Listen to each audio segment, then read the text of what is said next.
امریکہ اور ایران ایک بار پھر آمنے سامنے کھڑے ہیں اور حالات سچ پوچھیں تو بہت خطرناک موڑ پر آ گئے ہیں۔ سفارتکاری کی ساری کوششیں ناکام ہوتی نظر آ رہی ہیں اور ہر گزرتے دن کے ساتھ ٹینشن بڑھتی ہی جا رہی ہے۔ تو آئیے سمجھتے ہیں کہ یہ بحران اس نہج پر پہنچا کیسے اور آگے کیا ہو سکتا ہے۔ یہ بات سننے میں تو بہت بڑی لگتی ہے نا؟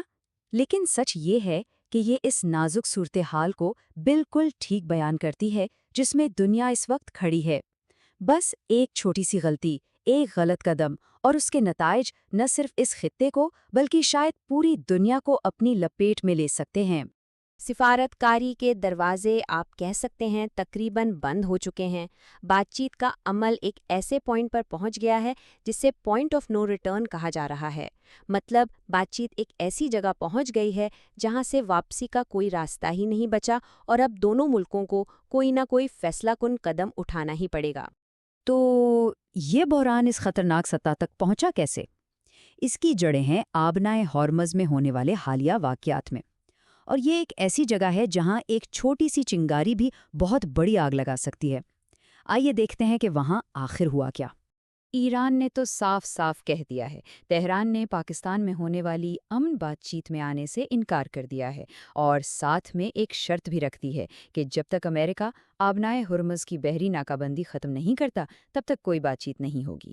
اور جواب میں امریکہ نے بھی کوئی کسر نہیں چھوڑی، سیدھی سیدھی فوجی کارروائی کر ڈالی۔ امریکی نیوی نے نہ صرف ایران کے کارگو جہاز توسکا کو روکا بلکہ اس پر فائرنگ کر کے اس کا انجن ناکارہ کر دیا اور جہاز کو اپنے قبضے میں لے لیا۔ ایران نے اس ایکشن کو کھلی بحری قزاقی کہا ہے۔ اور مزے کی بات یہ ہے کہ اس سارے بحران کے بیچ ایران کے اندر سے ہی الگ الگ آوازیں آ رہی ہیں۔ ایک طرف وزارت خارجہ ٹویٹ کرتی ہے کہ آبنائے ہرمز کھول دی گئی ہے، تو دوسری ہی طرف پاسداران انقلاب فوراً اس کی تردید کر دیتے ہیں اور اعلان کرتے ہیں کہ نہیں، آبنائے دوبارہ بند ہے۔ یہ جو اندرونی کھینچا تانی ہے نا، یہ دکھاتی ہے کہ ایران کی لیڈرشپ خود بھی ایک پیج پر نہیں ہے اور یہ چیز حالات کو اور بھی زیادہ غیر یقینی اور خطرناک بنا رہی ہے۔ اچھا، تو یہ تو ہو گئی فوجی کارروائیوں کی بات، لیکن اصل جڑ کیا ہے اس مسئلے کی؟ مذاکرات کی میز پر آخر بات کیوں نہیں بن رہی؟ اس کی وجہ کچھ بہت گہرے اور بنیادی قسم کے اختلافات ہیں جو کسی بھی ڈیل کے راستے میں سب سے بڑی دیوار بنے ہوئے ہیں۔ تو آخر وہ کیا چیزیں ہیں جو اس ڈیل کو ہونے ہی نہیں دے رہی؟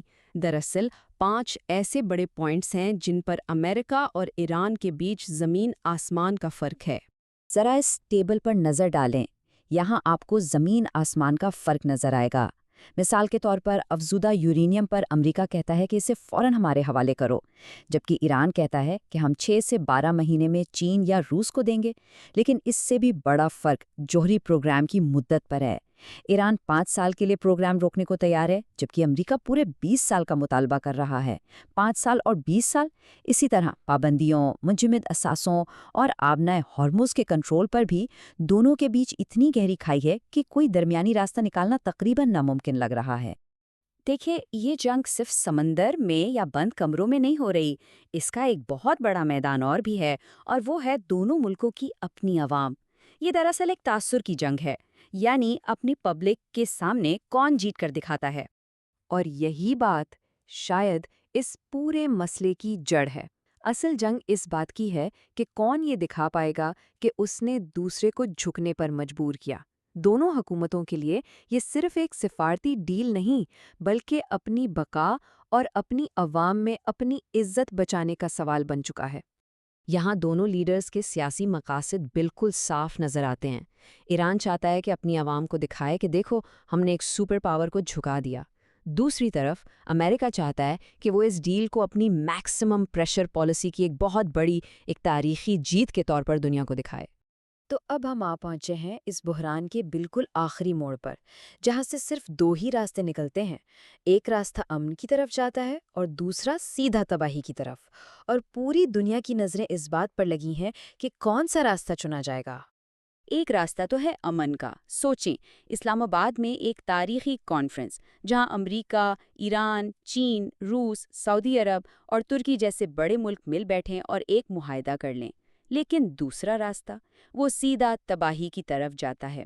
ایک ایسی جنگ جو ایران کے انفراسٹرکچر پر حملوں سے شروع ہو کر ایٹمی جنگ کے خطرے تک جا سکتی ہے اور پھر پورا خطہ اس آگ کی لپیٹ میں آ جائے گا۔ تو اب سوال صرف ایک ہی رہ جاتا ہے، کیا آنے والے دنوں میں دنیا اسلام آباد میں ہاتھ ملتے ہوئے دیکھے گی، یا پھر خلیج سے اٹھتا ہوا دھواں، ایک ایسی جنگ جس میں فاتح کوئی نہیں ہوگا؟ فیصلہ جو بھی ہو، اس کے اثرات آنے والے کئی سالوں تک محسوس کیے جائیں گے۔